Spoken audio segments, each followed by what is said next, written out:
Exit போல்னு சொன்னாங்க. நானும் இத்தனை வருஷமா ஓட்டு போடுறேன். அப்படி யார்கிட்ட கருத்து கணிப்பு எடுப்பாங்க?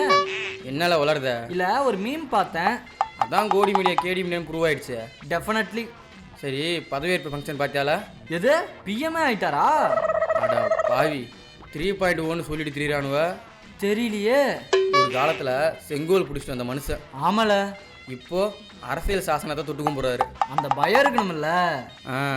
மெஜாரிட்டி கூட நிரூபிக்க முடியாம நிறைய அமைச்சர் பதவிங்களை கூட்டணி கட்சி கொடுத்துட்டு ஒரு 3 மாசம் தாங்குவாங்களா? மகாராஷ்டிரால சட்டமன்ற தேர்தல் முடிவிட்டோம், எல்லாம் தெரிஞ்சிடும். கோவிலை வச்சு அரசியல் பண்ணியும் இப்படி கேவலமா தோத்து போயிட்டாங்க போல. என்னதான் கோடிக்கணக்கில் செலவு பண்ணி கோயிலை கட்டினாலும் தியானம் பண்ண தமிழ்நாடு தான் வரணும். எங்க போனாலும் நிம்மதி எங்க கிடைக்கும் தெரியுமா? தமிழ்நாடுல அதான்.